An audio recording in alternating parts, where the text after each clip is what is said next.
வணக்கம் நேயர்களே. இன்றைக்கு நாம் இருக்கக்கூடிய நிலைமையில் ஒரு கிராமத்து பாட்டினுடைய வரிகள் தான் நமக்கு ஞாபகம் வருகிறது. பட்டணமோ கெட்டு போச்சு, பட்டிக்காடும் விட்டு போச்சு, பொட்டணத்தில் சோறு தின்னு பொழுது கழியுது, போகிற போக்க நினைச்சோம்னா மனசை பிழியுது.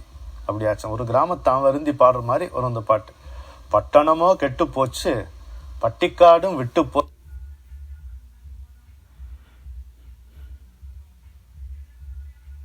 போச்சு. திருசங்க சொர்க்கம். பொட்டணத்துல சோறு தின்னு பொழுது கழியுது, போற போக்க நினைச்சோம்னா மனசை புழியுது. பழக்கமில்லா தோஷமடி புழுக தெரியல, பஞ்சாயத்தை கூட்டி வச்சு அழுக தெரியல, கலங்கி நின்னா கஞ்சி தண்ணி ஊத்த முடியல, இந்த கருமத்தை நீயும் நானும் மாற்ற முடியலன்ட்டு ஒரு அங்கலாய்ப்பாக ஒரு பாட்டு வரும். எதற்கு சொல்கிறேன் என்றால், இந்த பட்டணமும் கிராமமும் என்ற ஒன்று வச்சுக்கொள்ளுங்கள், பணமும் குணமும் என்று அதன் மேல பொருத்தி ஒரு அற்புதமான பிரசங்கத்தை செய்து அருளி இருக்கிறார் நமக்கு மகா பெரியவா. அது எப்படி ஆரம்பிக்கிறார்னா, நான் என்னுடைய சஞ்சாரத்துல பலவிதமான இடங்கள்ல தங்க வேண்டியதா இருக்குன்னு. பலவிதமான இடங்கள்னா அவர் எந்த விதமான மாளிகையிலையோ பெரிய பங்களாலேயோ தங்கினது கிடையாது. உங்களுக்கு தெரியல, பெரும்பாடு அவர் தங்கக்கூடிய இடத்தை ஏற்பாடு பண்ணுறதுன்னா இல்லையா, மாட்டுக்கொட்டாய், ஒரு பாழடைஞ்ச கோவில், இல்லை இடிஞ்ச கட்டிடம், இப்படிதான் போய் எங்கேயாவது தங்குவார். அவர் சொல்கிறாரு, அதெல்லாம் சொல்லலை, இந்த வசதி குறைவெல்லாம் பற்றி பேசலை. அவர் சொல்கிறார், நான் போய் தங்குற இடம் அங்கே இந்த சமையல் கட்டு, அவருடைய பாஷை சொல்லணும், ஒரே கீக்கடமாக இருக்கும்னார். அங்கேருந்து புகை கிளம்புமா. கிளம்பி இவர் பூஜை பண்ணுறார் பாருங்க, அந்த மண்டபம் வர அப்படியே கப்பி நிற்குமா, புகை அப்படியே அப்பி விடும் அப்படிங்கிறாரு. இந்த மடத்து முகாமுக்குள்ள எங்க போனாலும் ஒரே புகைச்சலா இருக்குமா சொல்லி அவருக்கே ஒரு பாணியில் சொல்ல, இருப்பதுலேயே புகை எங்கடா குறைச்சலா இருக்குன்னு பார்த்தா கடைசியில் சமையல் கட்டு தான் புகை குறைச்சலா இருக்குமா. ஏனென்றால் அதனால அங்க போய் சமையல் கட்டில் போய் அங்கேயே என்னுடைய நான் பூஜை கட்டை வச்சுப்பேன். அடுப்பிலிருந்து தான் புகை உண்டாகி நாலா பக்கமும் பரவுகிறது, அதனால் அடுப்படியில் புகை குறைவாக இருக்கிறது. இது தகவலா சொல்றாருங்க தத்துவம். அடுப்பிலிருந்து தான் புகை உண்டாகி நாலா பக்கமும் பரவுகிறது, அதனால் அடுப்படியில் புகை குறைவாக இருக்கிறது அப்படின்னு சொல்றாரு. இப்ப பாருங்க, நான் பொதுவா பட்டணங்களுக்கெல்லாம் போகாமல், நகரங்களுக்குள்ளெல்லாம் போகாமல், கிராமங்கள்லேயே தான் என்னுடைய சஞ்சாரம் வச்சுட்டு இருந்தேன். அதுக்கு என்ன காரணம்னா, அந்த பட்டணங்களில் நவநாகரிகம்ன்ற பேரில் ரொம்ப அனாச்சாரம் அதிகமாக இருக்கிறது. அப்படி கிராமத்தில் இருக்காது, அப்படி தான் நான் நம்பி கொண்டிருந்தேன். அப்புறம் பட்டணத்து ஜனங்களும் என்னை ரொம்ப வற்புறுத்தி அழைக்க ஆரம்பித்தேன். அதனால நான் போனேன், பட்டணங்களுக்கும் போக ஆரம்பித்தேன். என்ன பாருங்கள், எவ்வளோ ஆனஸ்டாக ஸ்டேட்மெண்ட் கொடுக்குறாரு. நான் நினைச்சதுக்கு பெருமளவு மாறுபட்ட சூழ்நிலையை நான் பட்டணத்தில் பார்த்தேன், நகரங்களில் பார்த்தேன். இதில் எனக்கு கொஞ்சம் திருப்தி கூட ஏற்பட்டது. இப்போ இந்த வைதிக ஸ்ரத்தை, ஆச்சாரம், அனுஷ்டானங்கள், பூஜை எல்லாம் கிராமத்தில் இருப்பதை காட்டிலும் கூட பட்டணங்கள் அதிகமாக இருக்கிறதுங்கிறது நான் தெரிந்து கொண்டேன் என்று சொல்கிறார். முக்கியமான ஒரு ஆப்சர்வேஷன் இது. சொல்றாரா, இப்போ அப்போ தகவல் சொன்னார் பாருங்க, இப்போ அதை தத்துவமாக்குறார். புகையை உற்பத்தி செய்கிற அடுப்பு அதை வெளியே அனுப்பிவிட்டு தன்னிடத்தை கூடிய மட்டும் சுத்தமாக வைத்துக் கொண்டிருப்பதை போல் பட்டணங்கள் கூடியவரை ஆசாரங்களில் பயபக்தி தோன்றியதுங்கிறார். இப்படி அவரோட பரபரப்பான வாழ்க்கை, அதில் செய்து கொள்ள வேண்டிய சமரசங்கள் இல்லையா. ஒரு சிட்டி லைஃப்பில் you compromise a lot on your ஆச்சார அனுஷ்டானம் எல்லாம் தான் இருக்குது. ஆனால் தான் இருக்கிற இடத்த சுத்தமாக எப்படியா அப்படின்னா, அதுக்கு ஒரு உதாரணம் சொல்கிறார் பாருங்க. இப்போ கிராம ஜனங்களுக்கு பட்டணத்தில் இருக்கிற மாதிரி வேலை வெட்டிகள் அதிகம் கிடையாது. They have a lot of time அப்படிங்கிறார். எனவே அவர்கள் சகல அனுஷ்டானங்களையும் குறைவில்லாமல் செய்ய வசதி உண்டு. ஆனால் அப்படி அவர்கள் செய்வதில்லைங்கிறார். விருதாவாக காலத்தை போக்குகிறார்கள், வெட்டியாக பொழுதை போக்குகிறார்கள்னு குறை சொல்றார். சாஸ்திர விஷயங்கள் எதுவுமே தெரிந்து கொள்ளாமல், அனுஷ்டானங்கள் எதுவுமே செய்யாமல் அவர்கள் பொழுதை வீணாக கழிக்கிறார்கள். அப்படி இருக்கு. ஆனால் இந்த பட்டணத்தில் இருக்கக்கூடிய ஜனங்களுக்கு, நகரத்தில் வாழ்கின்ற மக்களுக்கு தலை தெறிக்க காரியங்கள் இருக்கின்றன இல்லையா. ஓடிக்கொண்டே இருக்கின்ற வாழ்க்கை. தலைதெறிக்க ஓடணும். ஆஃபீஸ் காரியம், சோஷியல் சர்வீஸு, விளையாட்டு, கிளப்பு எல்லாம் இங்கே அதிகம். இதில் நம்முடைய ஆச்சார அனுஷ்டானத்தை விடுறதுக்கு தான் வாய்ப்பு அதிகமாக இருக்குது. இருந்தாலும் ஐயோ இப்படிலாம் செய்கிறோமே, இது தப்பில்லையா அப்படின்னு ஒரு பச்சாதாபத்தனம், ஒரு கில்ட் காம்ப்ளெக்ஸ், ஒரு கில்ட் கான்சியஸ்னஸும் பட்டணத்து ஜனங்கள்கிட்ட ஒட்டி கொண்டிருப்பது மாதிரி எனக்கு தோன்றுகிறதுங்கிறார். ரொம்ப அப்சர்வேஷனை பாருங்கள். அதனால்தான் என்னமோ தெரியல, எத்தனை வேலை நெரிசல்கள் இருந்தாலும் ஏதோ ஒரு சின்ன பூஜை வச்சுக்கிறாங்க, கொஞ்சம் கொஞ்சம் அனுஷ்டானங்கள், கொஞ்சம் பஜனை, அப்படி கொஞ்சம் புராண சொற்பொழிவு கேட்கறது, இது மாதிரி அவர்கள் வைத்து கொண்டிருக்கிறார்கள். ஆலய வழிபாடு இதெல்லாம் இருக்குது. இதெல்லாம் தனித்தனியாகவும் ஒரு சங்கமாக கூடியும் இதை காப்பாற்றி வருகிறார்கள். இது ஓரளவுக்கு நமக்கு சந்தோஷம் தருகிறது. கிராமத்தையும் சொன்னார், பட்டணத்தையும் சொன்னார், அடுக்கெல்லாம் சொன்னார், புகையை சொன்னார் இல்லையா. எப்போ ஒரு புயலினுடைய புள்ளி அமைதியாக இருக்கும், புயல் ஒரு சுழன்று கொண்டு தான் இருக்கும். அது மாதிரி like the I of the ஸ்டாம், அது மாதிரி கிச்சனை வச்சு ஒரு அற்புதமான தத்துவம் சொன்னார். ஆனால் இது கொஞ்சம் சந்தோஷமாக இருக்குது. ஆனால் பூர்ண சந்தோஷங்கிறது எப்போ வரும்? பழைய தர்மங்களை நாம் வழக்கம் போல் பூர்ணமாக அனுஷ்டித்தால்தான், அறவழியை நாம் முறையாக முழுமையாக கடைப்பிடித்தால்தான் பூரண மகிழ்ச்சி, சந்தோஷம் என்பது உண்டாகும். ஆனால் இப்போ அப்படி இல்லை. பட்டண வாழ்க்கை, நகரத்து வாழ்க்கை என்பது பணத்தை தேடி ஓடிக்கொண்டே இருக்கின்ற ஒரு பரபரப்பான வாழ்க்கையாகிவிட்டது.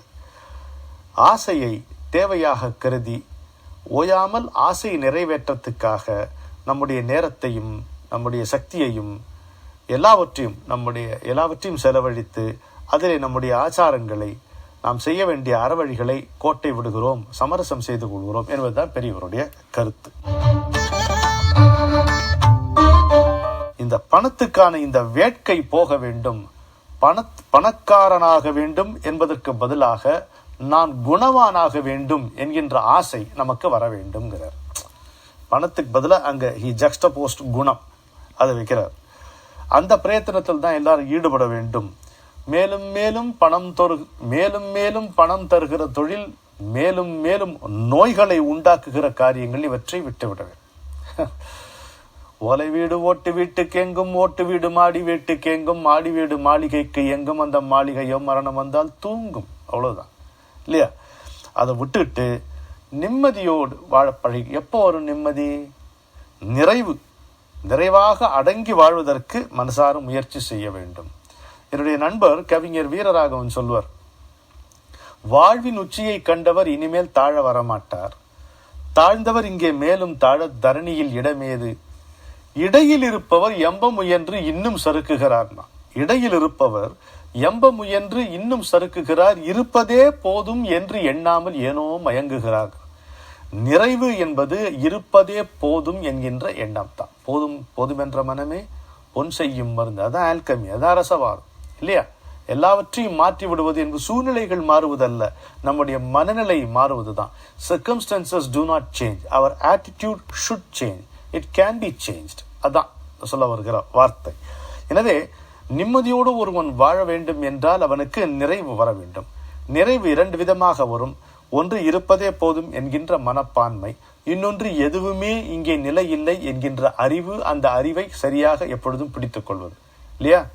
ஒன்று இருப்பதே போதும் என்கின்ற மனப்பான்மை, இன்னொன்று எதுவுமே இங்கே நிலையில்லை, இன்பமும் நிலையில்லை என்றால் துன்பமும் கூட நிலையில்லை.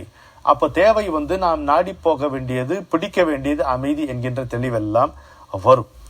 சில பேர் என்ன சொல்றாரு பாருங்க, இந்த பக்தி பூஜை எல்லாம் கூட பணத்துக்காக, மற்றவர்களுடைய பாராட்டுக்காக செய்கிறார்கள். அதுவும் தவிர்க்க வேண்டும். அப்போ நம்முடைய பூஜையை மற்றவர்கள் எப்படி பார்க்கிறார்கள் அப்படி தோணுமா? பூஜை பண்ணும் போதே கடவுள் இங்கே பார்க்காம பக்கத்து வீட்டுக்காரன் நம்மளை பார்க்கறானான்னு பார்க்கறது, இதெல்லாம் ஒழிக்கப்பட வேண்டியவை, கைவிடப்பட வேண்டிய குணக்கேடுகள் அப்படின்னு சொல்றாரு. அதே மாதிரி நம்முடைய சாஸ்திர பாண்டித்யம், அதை பிறர் எப்படி மெச்சுகிறார்கள், இதெல்லாம் ஆசை உண்டாகக்கூடும். இதெல்லாம் விட்டுறணும், இதெல்லாம் ஜாகிரதையாக இருக்க வேண்டும் சொல்றாரு. எல்லாத்துக்கும் காரணம் என்னன்னு கேட்டீங்கன்னா அகம்பாவம், ஆணவம் தான். அதை விட்டு தொலைப்பது தான் எல்லாம். அதை விட்டு தொலைச்சாதான் நிம்மதிங்கிறார். அது தொலைந்தால் அடக்கத்தோடு ஆனந்தத்தோடு எந்த காரியத்தையும் ஈஸ்வரார்ப்பண புத்தியோடு செய்து நாமும் க்ஷேமமடையலாம், லோகத்தையும் க்ஷேமமாக வைத்திருக்கலாம். பொண்ணு எழுத்துல போட்டு பொறிக்க வேண்டிய வார்த்தைகள். ஆணவம் தான் ஆடுவார்க்கு என்றும் அழிவு. இந்த ஆணவத்தால் தான் நமக்கு இவ்வளவு பாடுபடுகிறோம். நம்ம அவர் என்ன சொல்றாரு, இதெல்லாம் ஏற்கனவே இந்த நாட்டுல தலைமுறை தலைமுறையாக எத்தனையோ ஆயிரக்கணக்கான ஆண்டுகளாக சொல்லப்பட்டு வருகின்ற சூத்திரங்கள், சாத்திரங்கள், நெறிமுறைகள் எல்லாம் இருக்கு. இதெல்லாம் விட்டுடுறோம் நம்ம. அங்க மேல்நாட்டுக்காரன் வாழ்க்கையினுடைய நிறைவு இந்த பணத்திலேயோ ஆடம்பரத்திலோ வசதியிலோ இல்லைன்னு அவன் ஒரு தெளிவுக்கு அதை தேடி இங்கே வரான். நிம்மதியை தேடி அவன் இங்கே வருகிறான். ஆனா நம்முடைய வேதாந்தம், பக்தி முறை இவற்றுக்கு திரும்ப வேண்டும் என்று அவர்கள் ஆசைப்படுகிறார்கள். நம்முடைய சொத்து, அனாதி காலமாக நமக்கு வாய்த்துள்ள இந்த அற்புதமான பிதுரார்ஜிதம் என்கின்ற இந்த சொத்து, இதை அலட்சியம் செய்து மேலை நாட்டுக்காரர்கள் வேண்டாம் என்று எதை ஒதுக்குகிறார்களோ அதை நாம் விரும்பி பற்றி கொள்ளுகிறோமே என்று அங்கலாய்க்கிறார் பெரியவர். இல்லையா? பணம் பந்தியிலே குணம் குப்பையிலேன்னு ஆயிடுத்து. சினிமா பாட்டு வரும், அது மாதிரி ஆகிவிட்டதே என்று அங்கலாய்க்கிறார். இத்தனை கோளாறுகளுக்கும் மூலம் என்னன்னு பார்த்தோம்னா பணமே பெரிது என்று நினைக்கின்ற நம்முடைய மனப்பான்மை தான். மெத்தையை வாங்கினேன் தூக்கத்தை வாங்கல. நாங்க பாருங்க, ஒரு பழைய பாட்டில் வரும், பாய் விரித்து படுத்தவனும் வாய் திறந்து தூங்குகிறான், பஞ்சனையில் நான் படுத்தும் நெஞ்சிலோ அமைதி இல்லை, வண்ண முத்து மண்டபமும் வைர நகை பஞ்சனையும் உன்னிடத்து நான் தருவேன், நிம்மதியை நீ தருவாய்மா. வருமா?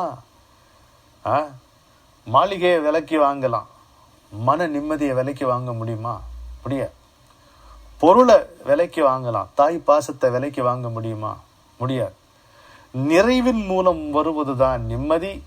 வாழ்க்கை நிலையற்றது என்று புரிந்து கொள்வதால் வருவதே நிறைவு. நம்மை மட்டுமே பார்த்து கொண்டிராமல் பிறருடைய நலனையும் பார்த்து வாழ்க்கையினுடைய ஓட்டம் எப்படியெல்லாம் செல்கிறது என்று கவனித்துக் கொள்வதால் வருவதுதான் இந்த நிலையாமையை பற்றிய அறிவு. அதுதான் நிறைவுக்கு நுழைவாயில்.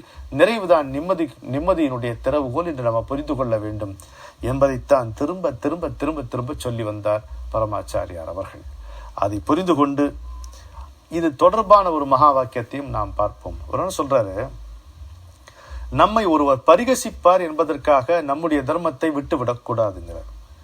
இன்னைக்கு அப்படிதான் இருக்கு. பட்டணத்து வாழ்க்கையில அடிபட்டு போனது என்னன்னா, ஒரு வேட்டி கட்டி கொண்டு வந்தா அது ஒரு குறைவா நினைக்கிறாங்க. நீங்க திருநீரை இட்டு கொண்டு வந்தா அது என்னமோ பிற்போக்குன்ற மாதிரி மற்றவர்கள் நினைப்பார்களோ, அதனால நான் அழிச்சிட்டு வரேன், அதனால நான் பேண்ட்டை போட்டு வரேன். நீங்க பேண்ட்டை போட்டு போங்க, யாரும் அது குற்றமா சொல்லலை. வேட்டி கட்டி கொண்டு வருவது என்பது கீழானது என்கின்ற நினைப்பு தவறானது. திருநீர் அணிந்து கொண்டு வருவது பிற்போக்கானது என்கின்ற நினைப்பு பிழையான நினைப்பு. அப்படி இருக்கக்கூடாது. மற்றவர்கள் நம்ம சந்தியாவந்தனை செய்கிறோம், ஆனால் பக்கத்திற்கு என்னடாது சந்தியாவந்தனம் அப்படின்னு சொன்ன பரிகசிக்கிறான்றதுக்காக சந்தியாவந்தனத்தை விடுறதா? அவனுக்கு ஒரு புன்னகையை பதிலாக தந்துவிட்டு சண்டை போட வேண்டியதில்லை, விவாதம் செய்ய வேண்டியதில்லை. ஆவதும் போவதும் அவரவர் வினையே, அவரவர்க்கான வழியில் அவரவர்கள் செல்லட்டும். இது நம்மவர்க்கான வழி, இது நமக்கான வழி, அவர்கள் வகுத்து தந்திருக்கின்ற வழி. நடந்து பார்த்து பரிசோதித்து இந்த பாதை சரியான பாதை என்று அவர்கள் பதித்து வைத்திருக்கின்ற ஒரு அற்புதமான தடம். மற்றவர்கள் பரிகசிப்பார்கள் என்பதற்காக இதை நாம விட்டுவிடக்கூடாது. நான் மனம் திறந்து சொல்லுகிறேன், நான் ஆச்சார சீலன் அல்ல, ஆனால் ஆச்சாரம் கடைபிடிக்க வேண்டும் என்கின்ற கட்சிக்கு கொடி பிடிப்பவன் நான். அப்படி இருக்கணும். இதெல்லாம் முன்னோர்கள் ஆக்கி வைத்திருக்கின்ற அற்புதமான சொத்துக்கள். இதை நாம் பறிபோக விடக்கூடாது. இதைத்தான் திருப்பி திருப்பி பரமாச்சாரியார் நமக்கு சொல்லி வந்திருக்கிறார். எனவே நம்முடைய தர்மத்தை கடைபிடிப்பது நமக்கு முக்கியம். மற்றவர்களுடைய அபிப்பிராயத்தை நாம் அதில் பார்க்கவே கூடாது. அது பாராட்டாக இருந்தாலும் தர்மத்தை கடைபிடிப்பதால் பாராட்டு ஒன்றும் நமக்கு விடப் போவதில்லை, தேவையும் இல்லை. கடைபிடிக்காமல் போனால் பழி சேரும். அதை நினைவில் கை கொண்டு, அதை எப்பொழுதும் நினைவிலே கொண்டு அவருடைய பாதத்தை பிடிப்போம், தர்மத்தை கடைபிடிப்போம், இந்த பவக்கடலை கடப்போம். வணக்கம்.